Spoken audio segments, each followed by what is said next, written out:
Okay, we'll go ahead and get started today. Try and start on time. Just to let you guys know, I'm working from the home office today.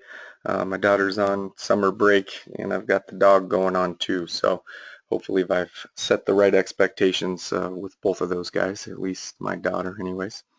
So the purpose of these usability webinars, as you guys hopefully are familiar with at this point, if it's your first one, basically what we're trying to do here is trying to make sure that we're constantly engaging you with the Cloud PMS product that you're using likely every single day to operate your business. The point is to, make sure that you understand how to use it. You understand the nuances of the program, the feature sets. Oftentimes when I'm talking to clients, they're learning something new every time that we have a conversation. So the idea behind these usability webinars is to make sure that you guys know what we're coming out with, know how it works, and can kind of get a sense for that. So today I'm super excited to share one of the largest features that we've come out with on the Cloud PMS here, and that is the ability to accept automatic deposit payments from the online booking engine. So we'll talk a little bit about that towards the end. I want to jump in with some other things as well, but pretty excited about that, and the reason being is the idea behind the Cloud PMS and kind of how we've branded this is focusing on three things. One, improving your efficiency as you're typically smaller independent properties, which is who we provide this solution for. You don't necessarily have a ton of resources, so being as efficient as possible, wearing multiple hats, that's the idea here. Two, saving time, saving your time. So that kind of goes along with the efficiency is, can we make things faster for you, whether it's the check-in, the checkout, processing of payments, running letters, running reports, and things of that nature. We want to save you time while making you more efficient. And then the third thing is saving money. So I think that automatic booking engine deposit feature definitely touches on two of those three things. So I'm excited about that. Okay, let me start showing my screen, and I'm going to show you a couple different things here today. My goal is to try and get done within 30 minutes. Sometimes I can be long-winded, so I apologize, but definitely want to respect everyone's time. Okay, first thing I want to show you here is I've seen a lot of different tickets in the last couple months here as a lot of people are getting into their busy season and getting busier, and one of the or several of the comments that I'm seeing that is recurring is it's very embarrassing for a property at check-in to not know that someone is a repeat guest. So if you've had hundreds, thousands, tens of thousands of guests come through your property over the years that you've been doing it, you can't remember every name, you can't remember every face. So you need a quick and easy, convenient way to identify that someone is a repeat guest. So I'm not sure if people aren't aware of this, but I thought it was worth covering today. So right from my dashboard here, guys, if I click on a guest, I can do various different functions. Well, one of the things that I can do is I can jump in to view this person record. So within 2 clicks, in a matter of, what was that, 3 seconds, I'm now into their contact record, okay? And I can see the reservation history here. And what these numbers are indicating for us is, here's the total number of reservations that they've stayed, 1, and you can see it here. And here's the total number of nights that they've stayed, which is 2, which you can see that tally here. So within 2 clicks and about 3 seconds, while someone's standing right in front of my face or in advance of them coming in right from my dashboard, I can clearly see if someone's coming and staying for their very first time, like this guest. Hey, welcome. Thank you for coming. How did you hear about us? Do your whole spiel. Or identifying that they're a repeat guest. So let me close this and let me go to this one. So I'm going to use myself here, and I'm going to click on View Person, and I see that I've stayed 6 different times, and you can see all those different reservations, and I've stayed a total of 13 nights, and you can see those things. So as this reservation total gets larger, we only display so many per page, and it's looking like 5. I have the full history here of both of those pages and those reservations, and it's tallying up the total number of reservations and the total number of nights. So again, guys, there should be no confusion as to whether someone's coming today, they're checking in today, they're standing right in front of you. There should be no confusion as to if someone has stayed before, how many times, and how many total number of nights. Okay.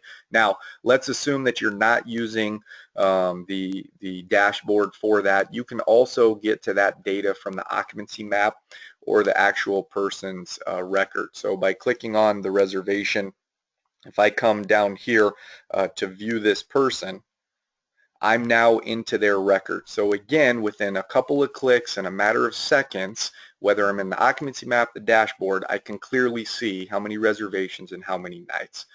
So I'm hoping here that that's helpful for those people that have submitted those tickets, or for people that weren't aware.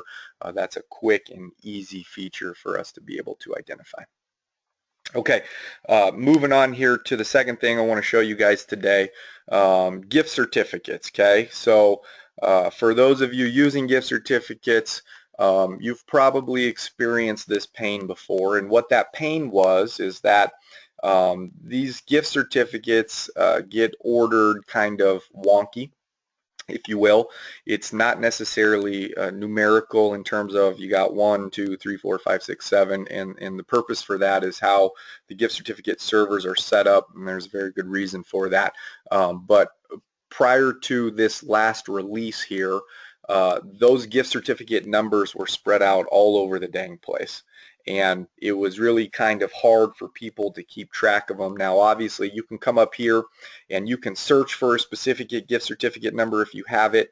You have the ability to show expired or redeemed gift certificates or all gift certificates, but I still had people saying, hey, you know, it's really kind of weird that it's not ordered in any fashion that in which I can understand. So what we've done here is we've adjusted that, and now we're displaying those gift certificates based on the most recent one all the way down to the oldest one. So hopefully from a workflow standpoint, hopefully from a visual standpoint, you guys are now seeing the ability to kind of see those numbers in some type of numerical order, chronological order, so that way it makes a lot more sense for you, and it then makes you more efficient and hopefully saves you some time there. Now, for those of you out there that said, well, that means nothing to me, I don't offer gift certificates, completely understand. For whatever it's worth here, guys, for those of you not offering gift certificates can be a great way to make additional revenue. People love to give gifts, right? We've got holidays, we've got birthdays, things of that nature, special events, occasions, anniversaries, whatever. Gift certificates are a very, very good way to make additional revenue. You can sell it right at the front desk at the property. We have the ability to sell that online on your website. So if you don't want to offer them in-house, you can just offer that online. I read some statistics here. About 30% of gift certificates purchased are never even redeemed. So depending upon your state and the laws within that state, in essence, that's free money that never gets redeemed, so you're not having to deliver a room night for that gift certificate. So as you're thinking about additional ways to drive revenue for your business, other than just raising your rates, offering gift certificates is a very nice way to do that. Okay, so that wraps up that. And then the third thing I wanted to show you guys here today, and this is coming up over and over again in various different tickets. So I just want to make sure, for those of you not as familiar with the reports, this revenue by unit report is very, very, very powerful. There's a lot of wonderful data on this report, and I'm actually surprised that not more people know or utilize this report. But what I want to show you here, guys, is this report breaks down every single unit that you have in your inventory, and you have the ability to go and look at a specific date range that you want this report to show. And you can even, as of today, get in this time machine and you can go back and you can look at data as of a specific date. So you can use that for comparison reports. You can run it for this June versus last June as of a specific date. But as it relates to the report itself, within that time window that you're selecting, you can see how many available room nights you had, right? You can see any room nights marked out of service, and you can see actually how many nights that specific unit was reserved. Let me tell you where that's viable. Recently had one of our marketing customers come back and say, hey, this first quarter looks absolutely horrible this year. What's going on? Is our traffic to our website down? Are we not ranking for various terms? Are people not engaging with our website? So we start diving in trying to find this needle in a haystack. Well, after analyzing the website and the traffic and the terms that they were ranking for, we get to this report and we see that they had a substantial number of out of service nights in the first quarter of this year compared to last year. There was something crazy like an additional 600 room nights out of service based on renovations, based on issues within rooms and things of that nature, and that directly correlated into the difference in revenue last Q1 versus this Q1. So there's some valuable data in this data here.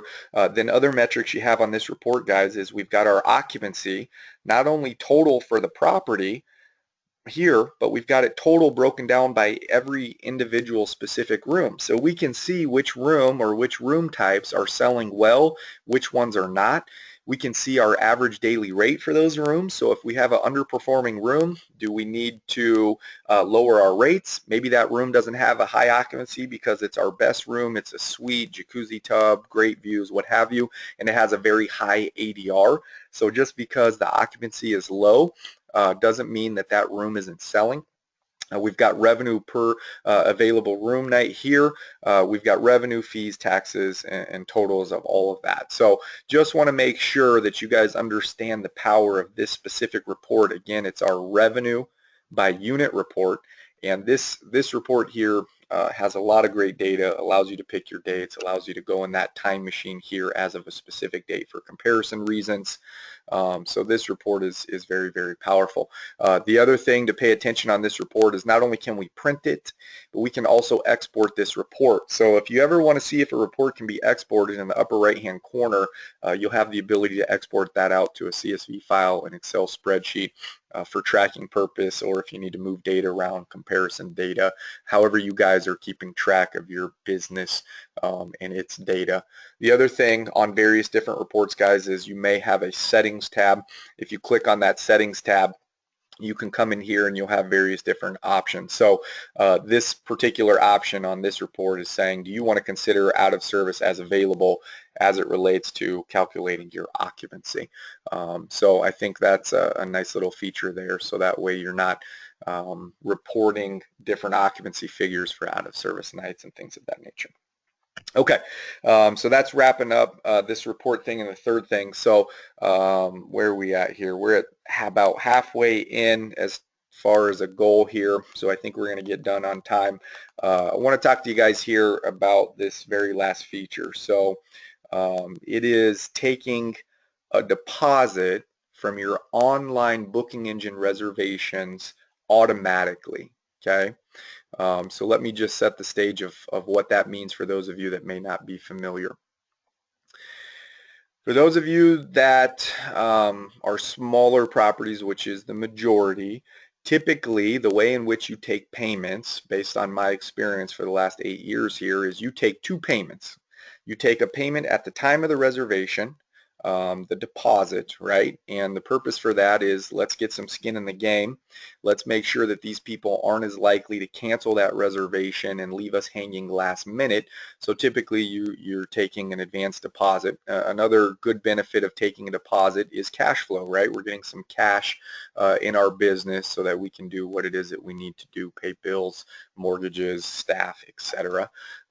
So by taking two payments with every single reservation, well, if you've got 20 rooms, 5 rooms, 100 rooms, whatever you got, and you're running occupancy at any significant number, that adds up, okay? That's additional steps Depending upon how you're taking those payments, whether you're doing integrated or non-integrated, there's various different steps that go into actually processing that transaction, taking that money. So what we're trying to do, holding true to two of our three goals around this product, we're trying to improve your efficiency, we're trying to save you some time, and this automatic deposit feature absolutely does that, okay?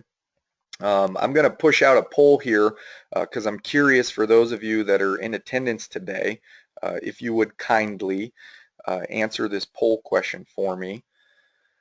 Of you guys here today, are you using Shift4 in integrating that payment processing method within the software here? Are you using non-integrated processing with Forward? And for those of you using that, you're familiar. You have to go look up the credit card data for those online booking engine reservations, and you have to type in those 4 words in order to see that credit card information. Are you using neither of those? Maybe you don't use a booking engine. Maybe you're not taking any payments inside of the system here. You're doing it all outside. You don't need to go look up anything on the booking engine for credit card numbers or anything like that. So I'll give you a couple more seconds here, give you guys enough time to kind of fill that out there, and then I'll close it down and share it. Okay. So I'm sharing the results here based on those of you, 68% that filled it out. So 46% of you are saying I used integrated Shift4 processing. 31 are saying I used the Forward method because I have a booking engine. I got to go look up the credit card securely. And then 23% of you are saying neither. Okay. The reason why I'm sharing this, guys, is if you want to take advantage of the online booking engine and the reservations that you receive there, automatically processing that first initial payment, that deposit payment, if you want that to be automated, you need to be using this first option with Shift4, okay? The reason for that is, in order for that transaction to take place, it has to be secured, it has to be PCI compliant, it has to meet the Visa, MasterCard, American Express, the Credit Card Security Council restrictions and guidelines of processing a payment securely, so that way no one is hacking in, stealing that data, okay? So if you want to automate that on the booking engine, you have to be using Shift4. Now, for those of you using Forward, for those of you using neither of those options, what exactly does that mean? Shift4 acts as a payment gateway. Regardless of the industry that you're in, we're in lodging, we're in retail, we're in something else, e-commerce, it doesn't matter. In order to process a credit card payment, you need 2 things. You need a processor, typically your local bank that allows you to process Visa, MasterCard, American Express. So you need a processor and you need a payment gateway. Okay, in this case, Shift4 acts as the payment gateway, and they're the company that takes the transaction from the guest, and they move it along through the person that's issuing the card. They move it along through the guest's bank account, and it's saying, hey, does this guest have X amount of funds available for me to process this reservation? Yes or no, approve, decline. And then that payment gateway then takes it all the way back down those channels, all the way back to the PMS. There are additional fees involved with the payment gateway. And those fees, you know, they can range based on the contract terms and things like that. So if you're interested in automating the booking engine deposit payment, reach out to us, let us know, go through support, call our main number. Various people can help you. We'll route you to the right person to understand what those fees are. But in terms of a benefit standpoint, guys, I'm coming out with a document here in the very near future explaining the difference between integrated and non-integrated processing. But based on my research here, you're saving about 14 clicks and about 6 steps every single time you process a payment, okay? So if you're like most small businesses and you're taking 2 payments, a deposit and a final payment at check-in or check-out for every single reservation, every single time you take a payment, you're going to save about 14 clicks within the system and about 6 different steps in doing so. So when you add that up over the number of reservations you get over the course of a month, a quarter, half a year, multiple years, The amount of time savings and efficiency is absolutely insane. The thousands and thousands of hours saved for that small benefit in fees is absolutely phenomenal. Now, if you're running the business lean and tight and you're pinching every penny, kudos to you. And in those situations, obviously, maybe it makes sense not to have that payment gateway, and you're okay with the additional steps. So, nonetheless, want to make sure that you guys understand those options. Okay, let me go ahead and hide this and get back to my screen here. Okay, so how do we set that up for those of you that actually have that feature?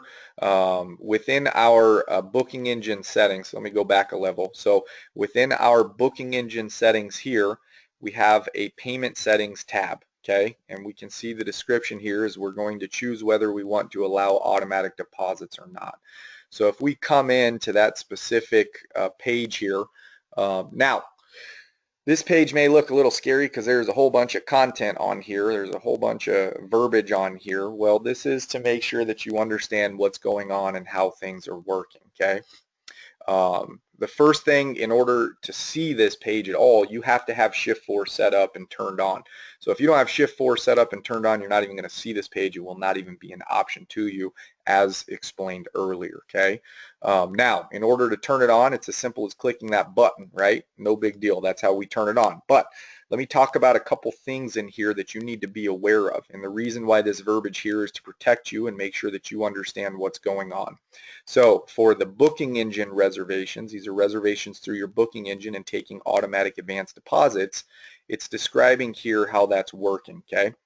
So the way that we need to do that is we got to go into our deposit policy, which is back in our configuration settings, and we need to say that that deposit is due 0 days after the reservation is created, right? So in other words, we're telling the system at the very moment that an online booking engine reservation is made, we want to collect an automatic deposit, and by setting that policy due to 0, that is enabling that to be happening, okay? Now, some other things that you need to pay attention to here. Any deposits that have yet to be processed from existing booking engine reservations will not be processed at this point, okay? So what that means is, as soon as you turn this setting on, it doesn't go back retroactive and take all the booking engine reservations that you already have in your system that you've yet to run a payment on. It doesn't go back and automatically process an automatic payment. This only applies from this point on into the future once you turn this feature on, okay? So I want to make sure that there is no confusion there. This is not going to be a lifesaver, unfortunately, and go back into the past and handle a bunch of work for you. The system does not know that those things need to be taken care of, so it only treats it from this moment moving forward, okay? Now, something else that's very important for you guys to understand here is this section here, okay? So we've got two scenarios that can happen. Someone makes an online booking engine, you have automatic booking engine deposits turned on, and everything's honky-dory, and they have the funds, it's a legitimate credit card, and it will process that automatic deposit payment for you, and it will let you know that hallelujah, right? That's scenario one. Scenario two is something goes wrong, and for whatever reason, that doesn't automatically happen, okay? Here's how we will handle that situation for you. We're going to accept that reservation. We're not going to decline it. We're not going to turn it away. We're going to accept that reservation. We're making the assumption that you want that person's reservation, you want that person's money. We're going to notify you, you follow up with that person, and you go get that money, okay? We're not going to assume that they have no money and they're stealing a card or anything like that. We're going to assume that there's good intentions here, and we're going to leave it up to you to handle that situation. We do not want to turn away business for you. So I'm hoping that you guys respect and appreciate that. Our job is not to determine if you're going to accept reservations or not, right? We're going to let you guys handle that as you see fit. The second thing that we're going to do here is we're going to show a message to the guest on the confirmation page, the thank you page of that online reservation, letting them know that there was an issue with their card and that someone may be following up with them, okay? The reason why we're doing that message is because It sure would be awkward if I'm a guest. Let me give you a scenario. I'm a guest. I went to your website. I went to your booking engine. I just made a reservation. I've given you my credit card number. I've gotten a thank you page and a confirmation. We're done here. Then you as the property know that there was a problem and the automatic deposit didn't happen, and you call me and you say, hey Josh, I see that you just made a reservation, something went goofy here, go ahead and give me that credit card number again. Well, automatically as a guest, red flag goes up. Who the heck are you? How do I know you are who you say you are? This doesn't feel comfortable to me. I just gave you the credit card. I'm not giving it to you again. Okay? So we want to avoid that awkward conversation. So we are clearly going to display a message. We are accepting your reservation. Thank you very much. There was an issue processing an automatic deposit. There was an issue processing a payment with that reservation. Someone may be following up with you. The reason why we use the words may be following up is because maybe you don't want to follow up with them. Maybe you want to address that payment when they show up for that reservation at that time. We're not here to tell you how to run your business. We want to make sure that you have options. Call them if you want to. Don't call them if you don't want to. Handle it however you want, guys. But that's how we're doing it, and that's why we're doing it, okay? Now, from that point on, you're probably thinking, well, Josh, that's great. You've told the guest, but what about me? Yes, great question. We're going to email you, and we're going to say, hey, there was a problem with this specific online reservation because you have automatic deposits turned on. There was a problem. You need to handle that, okay? The other thing that we're going to do to notify you, in addition to sending you an email, is we're going to show various different warnings on that reservation anywhere that you see it, from the dashboard, from the occupancy map, from the reservation edit screen. There is going to be a red line with an exclamation mark, and it's going to say, hey dude, we had a problem processing this online automatic payment from your booking engine reservation. We want to let you know. That message, now, sorry, we're a little forward thinking, and I'm excited about this one because you're probably thinking, oh, that's great, but what happened if Susie gets in and sees it and I don't see it and I'm the one that needs to handle that stuff? Well, guess what? We don't remove that message until you click on it and say, get this out of my face. And we even have a double Xing out, if you will. I don't know the proper term for it, but once you click it and say, get it out of my face, we come up with another message that says, are you sure you're sure? Now, that's going to be annoying for some of you, but the whole reason behind this here, guys, is so that you are made aware of any type of issues when you have this automatic booking engine deposit feature turned on, okay? So pretty excited about that, pretty excited about the checks and balances. You know, we were virtually high-fiving with the development team for thinking through that whole process. So thank you to the dudes, as I like to refer to them, for being thorough and also not pigeonholing you and trying to dictate how you should be running your business. Very, very proud of those guys for this one. Okay, now over on this right-hand side here, the other thing that this applies to is for those of you taking gift certificates, specifically online, this also applies here as well, okay? So we will automatically process, or I should say attempt to process a transaction as it relates to the gift certificate, okay? Now, with gift certificates, we're taking the full payment, okay? We're taking the full gift certificate transaction. We're not taking a partial payment. We're not taking a third of the payment or giving you the option to pick there. And the reason being is based on our research from properties across the world, based on our own customers. When people are selling gift certificates, you're taking the full payment, okay? So that's why we're doing that there. Now, same thing is to be said as over here. We're not going back retroactively and handling any payments for any online gift certificates that you have yet to get to, okay? You still have to handle those manually. This applies for the future once you turn this setting on, okay? Now, again, just like over here, we want to make sure that you know what happens when something gets declined, okay? So if you have gift certificates, you offer them online, and they put in their credit card information, yada, yada, and we attempt to process it, and it does not process. Same thing, we still accept the gift certificate. We are still going to accept it. We're going to assume that something goofy happened, and we're going to indicate a message letting them know that something goofy happened, but we're accepting this, and we're going to reach back out to them to address it.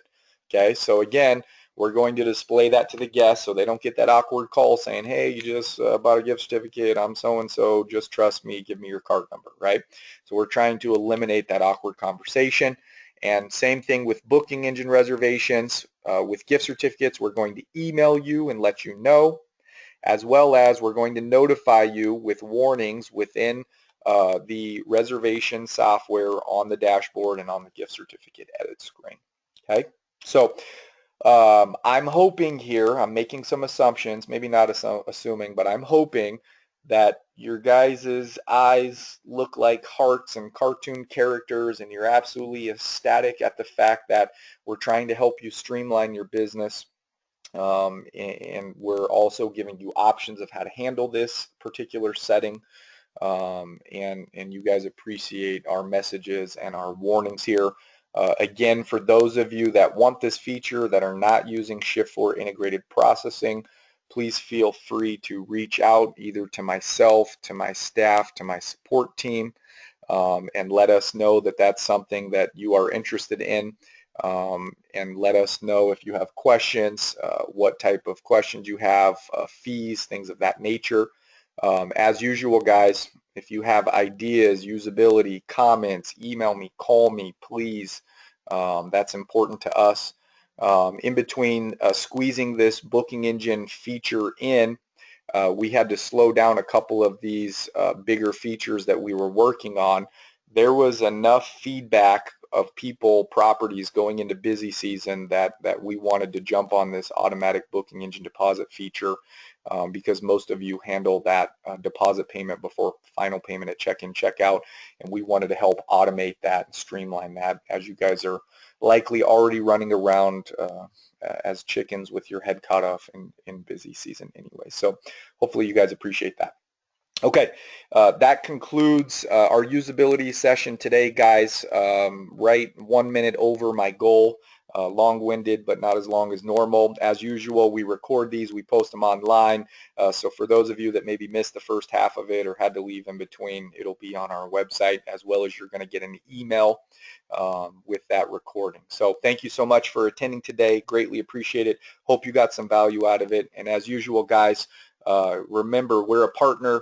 We're additional resources for your business. No question is a bad question. If you need additional training, you need to walk through a specific feature, you don't understand something, you don't understand what I've covered today, reach out to us, please. We want to make sure that you use this product, you love this product, you get the value of what it is that you're paying for, and hopefully the majority of you have experienced the wonderful support staff and customer service that we pride ourselves on. So thank you for attending today.